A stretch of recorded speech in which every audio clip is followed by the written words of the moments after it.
தாவேக்கா இந்த அளவு வெற்றி பெறும்ன்றது எதிர்பார்க்கவே இல்லை. மிகப்பெரிய அதிர்ச்சி இன்னும் சொல்ல போனால் எல்லா எக்ஸிட் போல் சர்வே, ஏன் ஃப்ரீ போல் சர்வே எல்லாமே என்ன செஞ்சு தாவேக்காக அதிகபட்சம் 15% வாக்கு வங்கி, ஒரு 10லேருந்து 8 சீட் வரைக்கும் ஜெயிப்பாங்க அப்படிதான் சொன்னாங்க எல்லாரும். என் உதாரணத்துக்கு சொல்லணும்னா ரேஷன் கடையில் போய் அரிசி வாங்க லைனில் நின்று கடைசியில் வராமல் போனவங்க, பஸ் டைமுக்கு வராமல் பாதிக்கப்பட்டவங்க, டிராஃபிக் போலீஸ் வந்து லஞ்சம் கேட்டு கொடுக்க முடியாமல் போனவங்க, அரசு அலுவலகங்களில் லஞ்சத்தினால் பாதிக்கப்பட்டவங்க, இப்படி ஏகப்பட்ட சின்ன சின்ன சின்ன பிரச்சனைகள் இருக்கும்ல. இந்த எல்லா பிரச்சனைகளும் இத்தனை ஆண்டு காலம் வந்து அது உள்ள பில்டப் ஆகி எல்லாருமே இங்கே மோசம்டா, இங்கே எதுவுமே சரியில்லை அப்படிங்கிற மாதிரி நிலைப்பாடு எடுத்திருப்பாங்களே. டேட்டாக்கு முன்னாடி நீங்கள் போய் சொல்லவே முடியாது. அப்போ அந்த அடிப்படையில் இன்னைக்கு நீங்கள் வந்து அவங்களுடைய கருத்துக்களை ஏற்றுதான் ஆகணும். நீங்கள் மக்களுடைய தீர்ப்பை நம்ம மதிச்சுதான் ஆகணும். நம்ம இந்த நேரத்தில் வந்து நம்ம குறை சொல்லக்கூடாது. மக்களுடைய தீர்ப்பு முழுக்க மக்களுடைய தீர்ப்பு. திமுக வந்து ஒரு 140-150 சீட்டு வருதுன்னா காங்கிரஸ் ஒரு 10லேருந்து 15 சீட்டு வரும். சரிங்களா? திமுகவே 7 சீட்டு தான் வருதுன்னு போது காங்கிரஸ் ஜெயிக்க முடியும். இது வந்து ஒட்டுமொத்த கூட்டணிக்கு டேமேஜ். விஜய் என்கிற ஒரு தனி நபருக்காக, அந்த ஒரு நபருக்காக ஓட்டு விழுந்திருக்கு. வேட்பாளர் யார், என்ன சமூகம் எதுவுமே பார்க்காம விசிலுக்கு போட்டு விஜய்க்கு ஓட்டுன்ற மாதிரி தான் விழுந்திருக்கு. அதில் எல்லாமே காணாம போச்சு. நீங்கள் இதை திருப்பி எவ்வளோ தூரம் ஆய்வு பண்ணாலுமே எதுவுமே நீங்கள் டேட்டா கிடைக்காது. உங்களுக்கு விஜய்க்கு தான் ஓட்டு, வேறு எதுவுமே இல்லை. பார்த்தீங்கன்னா அன்னைக்கு நிலைமையாக இருந்தது. ஆனால் இன்னைக்கு அது அப்படி இல்லை. அன்றைக்கு நாங்கள் என்ன சப்போர்ட் பண்ணோம்னா விஜய் டெஸ்டடாக இல்லை, அதனால நம்ம அங்கே போகிற தவறான முடிவாக இருக்கும். இப்போதைக்கு திமுக ட்ராவல் பண்ணுவோம், அதை ஒரு வாக்கு வங்கியை உருவாக்கும், இருக்கிற வாக்கு வங்கி காப்பாற்றணும் அப்படின்னு நிலைப்படம் எடுத்தோம். இதுதான் ஃபேக்ட். ஆனால் இன்னைக்கு இந்தியா கூட்டணி, மதசார்பற்ற முற்போக்கு கூட்டணி அப்படின்னு சொன்னாலும் கூட இது சொல்றது வாய்ஸுக்கான ஸ்பேஸ் இப்போ காங்கிரஸ்ல இல்லை.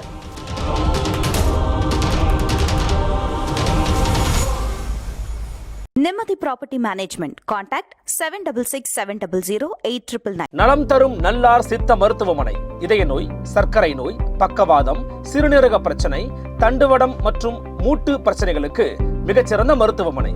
கிருஷ்ணகிரி, சென்னை மற்றும் மதுரை. தொடர்புக்கு 8807666117 மற்றும் 8807666118. ஃபோர்த் ஸ்டேட் தமிழ் நேயர்களுக்கு வணக்கம். இன்றைய நேர்காணலில் நம்மோடு இணைந்திருக்கிறார் காங்கிரஸ் கட்சியின் செய்தி தொடர்பாளர் திரு இனியன் ராபர்ட் அவர்கள். வணக்கம். வணக்கம் மேடம். எப்படி இருக்கீங்க? நல்லா இருக்கேன். இப்போ தேர்தல் முடிவுகள் வெளியாகிருக்கு. தாவேக்கா தனிப்பெரும்பான்மையை இப்போ 108 இடங்களை கைப்பற்றிருக்கு. அதுவே இன்னொரு பக்கம் திமுகவை பார்த்தோம் அப்படின்னா 59, காங்கிரஸ் 5, விசிகா, இடதுசாரிகள் அப்படின்னு ஆளுக்கு 2 வாங்கியிருக்காங்க. முதல்ல தனிப்பெரும்பான்மையா தாவேக்கா வந்து இவ்வளவு இடங்களை கைப்பற்றும் அப்படின்னு நினைச்சீங்களா? இல்லை, யாருமே எதிர்பார்க்கல. அரசியல் களத்தில் உள்ள, குறிப்பாக பிரதான கட்சியில் உள்ள யாருமே வந்து தாவேக்கா இந்த அளவு வெற்றி பெறும்ன்றது எதிர்பார்க்கவே இல்லை. மிகப்பெரிய அதிர்ச்சி இன்னும் சொல்ல போனால் எல்லா எக்ஸிட் போல் சர்வே, ஏன் ஃப்ரீ போல் சர்வே எல்லாமே என்ன செஞ்சு தாவேக்காக அதிகபட்சம் 15% வாக்கு வங்கி, ஒரு 10லேருந்து 8 சீட் வரைக்கும் ஜெயிப்பாங்க அப்படின்னு தான் சொன்னாங்க எல்லாரும். ரெண்டாவது, இந்த பிரதான கட்சியில் உள்ள எல்லாருமே என்னன்னா ஒரு மனப்பான்மையிலே இருந்தோம். நம்ம கூட்டணி ஜெயிச்சிரும், கண்டிப்பாக வந்துடும், சாதனைகள் இருக்கு, மக்கள் ஓட்டு போட்டுருவாங்க அப்படின்னு நினைச்சோம். ஆனால் அப்படி இல்லை. கிரவுண்டு வேற மாதிரி இருந்திருக்கு. மக்கள் வந்து இந்த சிஸ்டத்தையே முடக்க நினைச்சிருக்கிறாங்க அப்படின்றத நம்ம லேட்டாக தான் புரிஞ்சுக்கிட்டோம். குறிப்பாக எலெக்ஷன் அப்புறம் தான் அது புரிய ஆரம்பிச்சது, கொஞ்சம் புரிய ஆரம்பிச்சது. நான் ஒன்று தெளிவாக புரிஞ்சுக்கிறேன். பொதுவாக எல்லாரும் சொல்கிற மாதிரி ஏதோ ஒரு சினிமா மோகம் அப்படின்னா நான் நினைக்கல. அஃப்கோர்ஸ் அவருடைய சினிமா கிரேஸை பயன்படுத்தி ஒரு 5% ஓட்டு வந்திருக்கலாம். ஆனால் பெரும்பான்மையான வாக்காளர்கள் தாவேக்காக்கு ஓட்டு போட்டவங்க யாருன்னு கேட்டிங்கன்னா ஏதோ ஒரு வகையில் இந்த சிஸ்டத்தின் மேலே, அதாவது ஜனநாயக கட்டமைப்புக்குள்ளே இருக்கிற சில சிக்கல்கள் மேலே விரக்தியில் இருந்தவங்க. நீங்கள் உதாரணத்துக்கு சொல்லணும்னா ரேஷன் கடையில் போய் அரிசி வாங்க லைனில் நின்று கடைசியில் வராமல் போனவங்க, பஸ் டைமுக்கு வராமல் பாதிக்கப்பட்டவங்க, டிராஃபிக் போலீஸ் வந்து லஞ்சம் கேட்டு கொடுக்க முடியாமல் போனவங்க, அரசு அலுவலகங்களில் லஞ்சத்தினால் பாதிக்கப்பட்டவங்க, இப்படி ஏகப்பட்ட சின்ன சின்ன சின்ன பிரச்சனைகள் இருக்கும்ல. இந்த எல்லா பிரச்சனைகளும் இத்தனை ஆண்டு காலம் வந்து அது உள்ள பில்டப் ஆகி எல்லாருமே இங்கே மோசம்டா, இங்கே எதுவுமே சரியில்லை அப்படிங்கிற மாதிரி நிலைப்பாடு எடுத்திருப்பாங்களே. ஆனா அதிகமா இங்க களத்துல என்னன்னா திமுக மீது இருக்கக்கூடிய ஒரு அதிருப்தி களத்துல இருந்திருக்கு. இல்ல, அப்படி நீங்க திமுகன்னு சொல்லிட முடியாதுங்க. நீங்க இது கம்ப்ளீட். ஏன்னா அதிமுக பாதிக்கப்படுது தாவேக்கானால. இங்க திமுக மேல மட்டும்தான் கோபம் அப்படின்னா அதிமுக ஜெயிச்சிருக்குமே பல தொகுதிகளில். அப்படி இல்லை, இது கம்ப்ளீட்லி இந்த திமுக, அதிமுக, காங்கிரஸ், பாஜக எல்லா கட்சியும் மேலேயுமே இந்த கட்சிகளே வேணாங்க, புதுசாக அதை வரட்டுங்க, எல்லாம் மாறட்டும், பரவாயில்ல இன்னொரு பண்ணிட்டு போட்டோம் அப்படிங்கிற மாதிரியான ஒரு ஃபோக்கஸில் தான் இந்த வாக்கு விழுந்திருக்கு. அப்படிதான் நான் பார்க்குறேன். ஏன்னா நீங்கள் ஜாதி, மதங்கள், இனங்கள் கடந்து அதெல்லாம் இல்லை, விசிலுக்கு ஓட்டு, விஜய்க்கு ஓட்டு, கிளம்பி அப்படின்னு போட்டுருக்காங்களே. அதாவது தாவேக்கா இப்போ வந்து ப்ரூவன் ஆன ஒரு கட்சி என்ன சொல்லுது அப்படின்னா சாதி மத ஓட்டுகள்லாம் இல்லை, ஒரு மாற்றத்தை விரும்பும் மக்களுக்கு நாங்கள் ஒரு நல்லாட்சி கொடுக்குறோம் அப்படின்னு நினைச்சாங்கன்னா அதற்கான ஓட்டு வந்து கிடைக்கும் அப்படின்றத வந்து காமிச்சிருக்காங்க இல்லையா? ஆமாம். இல்லை, அமைதியாக அந்த வேட்பாளர்களுக்குள்ள ஒரு சமூக நீதி காக்கப்பட்டிருக்கு. நீங்க நிறைய அதிக அளவுல வேட்பாளர்கள் வந்து பட்டியலினத்தவர்களை போட்டிருக்காங்க. அது பொது தொழில் நிக்க வச்சிருக்காங்க, நிறைய பெண்கள் இருக்காங்க. ஸோ இந்த மாதிரி ஒரு சமூக நீதி வெளியில சொல்லாமலே உள்ள இருக்கு. நம்ம இதை வந்து கண்டுக்காம இருக்க முடியாது. அட் த சேம் டைம் இதெல்லாம் ஒரு பெரிய பேச்சு பொருளா மாற்றப்படலை. அப்படி போற போக்குல வந்து எல்லாரும் ஓட்டு போட்டு விசில் போட்டு எல்லாம் ஆக்கி விட்டாங்க எம்எல்ஏக்கள். இப்போ திருப்பி டேட்டா எடுத்து பார்க்கும்போது தெரியுது, ஓ இவர் இந்த சமூகம் இவர் சமூகம் அப்படிலாம் போட்டிருக்காங்கன்றது இப்போ பார்க்கும்போது புரியுது. ஸோ ஓகே ஃபைன், இப்போதைக்கு இது ஒரு சமூக புரட்சி மாதிரி நம்ம கன்சிடர் பண்ணலாம். ஆனால் இது வந்து அடுத்த 5 ஆண்டுகள் இவருடைய அந்த கவர்னன்ஸ், இந்த அரசு எப்படி இருக்க போகிறது, அதை வச்சு தான் அடுத்த 5 ஆண்டுகள் வந்து இவர் இருப்பாரா இருக்க மாட்டாரா, மக்களுக்கு ஒரு விரக்தி வருமா வராதுன்றதை நம்ம யோசிக்க முடியும். ஆனா இதே வேட்பாளர்களை விஜய் உட்பட இவருக்கு என்ன அரசியல் தெரியும், என்ன அனுபவம் இருக்கு, என்ன ஓட்டு வங்கி வந்து ப்ரூவன் பண்ணியிருக்காரு, இப்படிலாம் நம்ம கேள்விகளை வந்து நீங்க வச்சிருந்தீங்க. இப்ப அதே கட்சி வந்து பெரும்பான்மையா ஜெயிச்சிருக்கு. இது எப்படி எடுத்துக்க? நானே கேட்டிருக்கேன், நான் அதில் எப்படி ஒத்துக்கிறேன், நானே கேட்டிருக்கேன் தாவேக்காக என்ன தகுதி இருக்கு, விஜய்க்கு என்ன தகுதி இருக்கு. இன்னைக்கு ப்ரூவன், நீங்க ப்ரூவ் பண்ணியாச்சு, நீங்க மாத்தி பேச முடியாது.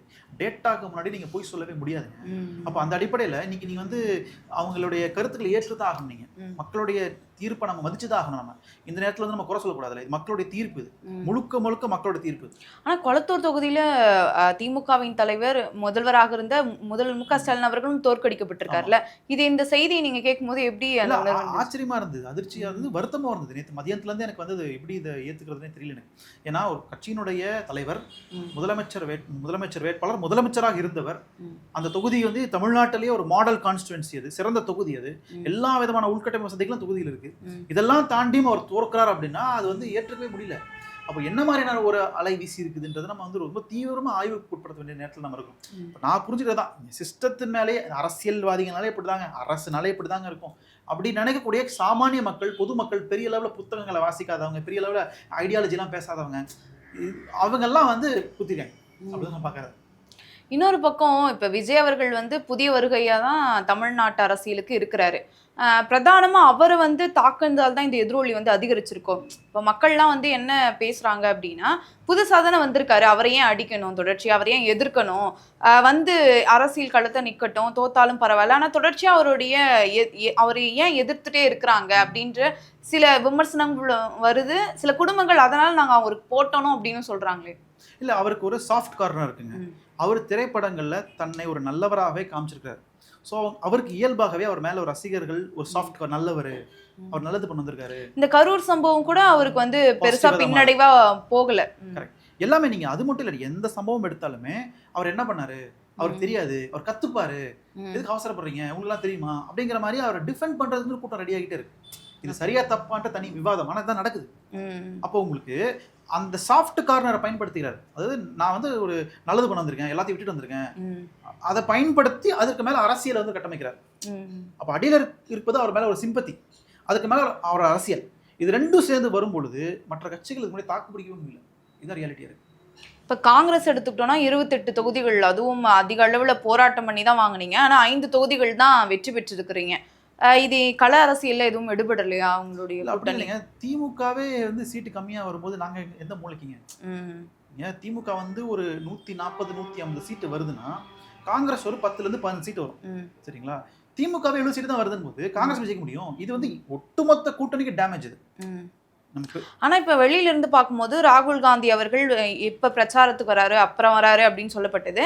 2 பேரும் ஒன்றாக வந்து பிரச்சார மேடையில ஏறவே இல்லை. அவர் கடைசி வர திமுக கூட்டணி அப்படின்னு சொல்லவே இல்லை. முதல்வர் மு.க. ஸ்டாலின் அவர்கள் பெயரை வந்து உச்சரிக்கல. இது பெருசா விவாதமான உடனே 2 ஒரு பிரச்சாரத்துல தான் எனக்கு தெரிஞ்சு முதல்வர் ஸ்டாலின் அவர்கள் பெயரே சொன்னார். இதெல்லாம் வந்து களத்துல வந்து பிரதிபலிக்கும்ல. அப்போ உங்களுடைய வேலைகளை இல்ல உங்க கூட்டணி வந்து ஜெல்லாகல அப்படின்றதையும் எடுத்துக்கலாம்ல? இல்ல, அப்படி இல்லை, கூட்டணி ஜெல்லாகலாம் இல்லை, நல்லாவே ஜெல்லாச்சு. இங்க அதெல்லாம் தாண்டி ஒரு அலை வீசி இருக்குன்றதை புரிஞ்சுக்கணுமே. ஏன்னா அதிமுக கூட்டணியும் ஏதோ வகையில் ஜெல்லா இருக்கு. அது ஒரு அடிப்படையிலே ஜாதி அடிப்படையில ஒரு வாக்கு வங்கி கூட்டணின்னு சொல்லலாம். இந்த பக்கத்தில் ஒரு மதசார்பற்ற வாக்கு வங்கி ஒரு கூட்டணின்னு சொல்லலாம். இது ரெண்டுமே ஒர்க் அவுட் ஆயிருக்கு. ஆனால் இதெல்லாம் தாண்டி விஜய் என்கிற ஒரு தனி நபருக்காக, அந்த ஒரு நபருக்காக ஓட்டு விழுந்திருக்கு. வேட்பாளர் யார், என்ன சமூகம், எதுவுமே பார்க்காம விசிலுக்கு போட்டு விஜய்க்கு ஓட்டுன்ற மாதிரி தான் விழுந்திருக்கு. அதில் எல்லாமே காணாமல் போச்சு. நீங்கள் இதை திருப்பி எவ்வளோ தூரம் ஆய்வு பண்ணாலுமே எதுவுமே நீங்கள் டேட்டா கிடைக்காது. உங்களுக்கு விஜய்க்கு தான் ஓட்டு, வேறு எதுவுமே இல்லை அப்படி பார்த்தீங்கன்னா. ஆனால் இந்த கூட்டணியிலையும் சில சுய பரிசோதனை செஞ்சுக்கணும்ல. இந்த மாதிரியான பேக் ஃபயரும் இருக்குது. இன்னொரு பக்கம் வந்து டி.கே. சிவகுமார் அவர்களை ராகுல் காந்தி அவர்கள் பிரச்சாரத்திற்கு முன்பாக அவரை கூப்பிட்டு வந்து ராகுல் காந்தி வரல அப்படின்றதுனால இவரை வச்சு மேனேஜ் பண்ணதாகவும் அப்போ விமர்சனம்லாம் வந்தது. இல்லை, அப்படி இல்லை, தலைவர் ராகுல் காந்தி வந்தாரு, பிரச்சாரம் பண்ணாரு, பொன்னேரி வந்து. இல்லை, அது அதாவது கடைசி நேரத்தில் தானே வந்து பிரச்சாரம் பண்ணாரு. 2 பேரும் வந்து ஒன்னா மேடை ஏறல அப்படின்னு விமர்சனம் வந்தது. இல்லை, ஒன்னா மேடை ஏறலன்னு கேட்டிங்கன்னா ஆமா நான் ஏறலன்னு சொல்லுவேன். ஆனால் தலைவர் ராகுல் காந்தி திமுக பிரச்சாரம் பண்ணியிருக்காரு. கிட்டத்தட்ட 5 இடங்கள் போய் பிரச்சாரம் பண்ணியிருக்காரு. எல்லா ஊர்லேயும் போயிட்டு முதலமைச்சர் பேரை சொல்லி தான் ஓட்டு கேட்டிருக்காரு. அதில் எந்த பிரச்சனையுமே இல்லை. மேடை ஏறாமல் போனதுக்கு பல காரணங்கள் இருக்குது. அது என்னன்றது போக போக உங்களுக்கு தெரியும். பட் அது ஆனால் இப்போதைக்கு வந்து திமுக காங்கிரஸ் பிரச்சாரம் செய்தது, காங்கிரஸ் திமுக பிரச்சாரம் செய்தது. எங்க கூட்டணிக்குள்ள இருக்கிற எந்த சலசலப்புனாலையும் இந்த தோல்வி அடையல. அதை நான் தெளிவுபடுத்திக்கிறேன். இதுக்கும் அதுக்கும் எந்த சம்மந்தமும் இல்லை. நாங்க வேலை பார்த்துருக்கோம், அவங்க வேலை பார்த்துருக்காங்க. இது அதெல்லாம் தாண்டி அடிச்ச ஒரு அலை. இதை நம்ம ஏற்றுக்கு தான் ஆகணும். இது மக்களுடைய தீர்ப்பு இது. அதனால வந்து அது பார்க்கணும் என்ற பாயிண்ட். இப்போ பெரும்பான்மையா தனிப்பெரும்பான்மையா தாவேகா வந்து சில தொகுதிகளை வந்து கைப்பற்றியிருந்தாலும் தனிப்பெரும்பான்மையா ஆட்சி அமைக்கணும்னா 118 இடங்கள் தேவை. இப்ப மற்ற கட்சிகளினுடைய ஆதரவும் தேவை. அதற்கு வந்து காங்கிரஸ், விசிகா போன்ற கட்சிகள்லாம் உள்ள வரும் அப்படின்னு எதிர்பார்க்கப்படுது. இப்ப காங்கிரஸ் வந்து உள்ள வருமா? தாவேகாவுடன் கூட்டணி வைக்குமா? ஏற்கனவே தேர்தலுக்கு முன்னாடி காங்கிரஸ்ல இருக்கிற ஒரு சில பேர் வந்து தாவேகாவோட கூட்டணிக்கு போகணும் அப்படின்னு சொல்லி பேச்சுவார்த்தை நடத்ததா செய்திகள் வந்து நமக்கு தெரியும் யாரெல்லாம் பேசினாங்க போனாங்கன்ட்டு. அப்போ தமிழ்நாட்டில் இருந்த நிறைய தலைவர்கள் வந்து அது சரியான ஒரு முடிவாக இருக்காது. ஏன்னா தாவேகா அன்டெஸ்டடா இருக்கு, அன்ப்ரூவனா இருக்கு. அங்க போறது நல்ல ஒரு ராகுல் காந்தி அவர்களே இந்த கூட்டணிக்கு உடன்பாடு எட்டப்பட்டதாகவும், அதாவது அவர் நினைச்சதாகவும் பெருந்தலைவர்கள் சோனியா காந்தி அவர்கள் உட்பட இது விரும்பல அப்படின்னும் சொல்லப்பட்டது. இல்ல அது தெரியாது. தலைவர் ராகுல் காந்தி அவர்கள் திமுக கூட்டணியை விரும்பலங்கிறத அதிகாரப்பூர்வமாக யாருக்கும் தெரியாது. சொல்லப்பட்டுச்சு, பேசப்பட்டுச்சு. ஆனா காங்கிரஸ்ல இருந்த ஒரு சில பேர், உதாரணத்துக்கு சொன்னா திரு பிரவீன் சக்கரவர்த்தி அவர்கள், அவர் வந்து தாவேகாவோட போகணும் முயற்சி எடுத்தார். திரு மாணிக்கம் தாகூர் அவர்கள் சொன்னாங்க. ஆனா அது நடக்க முடியல. ஏன்னா விஜய் வந்து அன்டெஸ்டட், அன்ப்ரூவர். எந்த டேட்டாவும் நமக்கு கிடையாது. எவ்வளவு வாக்கு வங்கி நமக்கு தெரியாது, தொகுதியில் அவங்களுக்கு தெரியாது. அன்னைக்கு நிலைமையா இருந்தது. ஆனா இன்னைக்கு அது அப்படி இல்லை. அன்றைக்கு நாங்க என்ன சப்போர்ட் பண்ணோம்னா, விஜய் டெஸ்டடா இல்லை, அதனால நம்ம அங்க போற தவறான முடிவா இருக்கும். இப்போதைக்கு திமுக கூட்டணி டிராவல் பண்ணுவோம், அது ஒரு வாக்கு வங்கியை உருவாக்கும், இருக்கிற வாக்கு வங்கி காப்பாற்றும் அப்படின்னு நிலைப்படம் எடுத்தோம். இதுதான் ஃபேக்ட். ஆனா இன்னைக்கு இந்தியா கூட்டணி, மதசார்பற்ற முற்போக்கு கூட்டணி அப்படின்னு சொன்னாலும் கூட இதை சொல்றது வாய்ஸுக்கான ஸ்பேஸ் இப்போ காங்கிரஸ்ல இல்லை. ஏன்னா விஜய் இஸ் ப்ரூவன். அப்போ ஏற்கனவே சொன்னவங்க என்ன சொல்லுவாங்க, நாங்க அன்னைக்கே சொன்னோம்ல தாவேகா கிட்ட போலான்னு, நீங்க கேட்டீங்களா? நீங்க கேட்கல, அதனாலதான் காங்கிரஸ்க்கு இந்த நிலைமை. அங்க போயிருந்தோம்னா ஒரு 50 சீட்டு வாங்கியிருக்கலாம், 40 ஜெயிச்சிருக்கலாம், துணை முதலமைச்சர் வாங்கியிருக்கலாம், கூட்டணி ஆட்சி அதிகாரத்தில் பங்கு வாங்கிருக்கலாம் அப்படின்னு சொல்லுவாங்கல்ல. அதனால இன்றைக்கு தாவேகா கூட போகணும் என்கிற குரல் காங்கிரஸுக்குள்ள வலுவா கேட்குது. அப்ப போக, அதாவது ஆதரவு கொடுக்க தயார் நிலையில தான் இருக்கு காங்கிரஸ். பேச்சுவார்த்தை போயிட்டு இருக்கு அப்படின்னு எடுத்துக்கலாம். அது வந்து அதிகாரப்பூர்வமாக டெல்லி தான் முடிவு பண்ணணும் இப்போதைக்கு. அதுக்கான தமிழ்நாடு ஆனா உள்ளுக்குள்ள போயிட்டு இருக்கு. போகலாம் தெரியல எனக்கு. ஆனா அது முடிவெடுக்கிற இடத்துல டெல்லி தான் இருக்குது. அதுக்கான விஷயங்களை டெல்லி பண்ணுவாங்க. உங்களுக்கு செய்திகள் நிச்சயமா வரும். ஆனா அதுக்கான ஒரு சமிங்கை இப்ப கேட்குது, தெரியுதுன்னு நினைக்கிறேன். ஆனா விஜய் மீது நீங்க கூட விமர்சனம் வச்சீங்க, நாக்பூருடைய பி டீம் தான் வந்து விஜய். அவர் எதற்காக வந்து அரசியலுக்கு வந்திருக்காருன்னு தெரியல, அவருடைய பின்புலம் என்னன்னு தெரியல, யார் பின்னாடி இருக்கா அப்படின்னு தெரியலன்னு கூட சொல்லியிருந்தீங்க. முக்கியமா வந்து பிஜேபியினுடைய பி டீம் அப்படின்னு சொல்லியிருந்தீங்க. இப்ப பிஜேபியினுடைய பி டீம் கூட கூட்டணி வைக்குமா காங்கிரஸ்? இல்ல, நம்ம தேர்தலுக்கு முன்னாடி குற்றச்சாட்டை வச்சோம். ஏன்னா அவர் எந்த இடத்துலயுமே பாஜக எதிர்ப்பை தீவிரம் காமிக்கவே இல்லை. எல்லா இடத்துலயுமே திமுக ஒரு தீய பிரச்சாரம் முடியும் போது கூட அவர் வந்து பாஜகவை ரொம்ப எதிர்க்கவே இல்லை. ஆனா இப்போ ஒருவேளை அவர் காங்கிரஸை தன் பக்கம் இழுக்கிறார் அல்லது காங்கிரஸ் அவர் ஆதரவு தெரிவிக்குதுன்னா அவருக்கு ஒரு ஆப்ஷனே கிடையாது. பிஜேபி எதிர்த்தே ஆகணும். அவர் ஆட்சி அடுத்த 5 வருஷம் தமிழ்நாட்டில் இருக்கணும்னா அவருக்கு வேற வழியே இல்லை, பிஜேபி எதிர்த்தே ஆகணும்.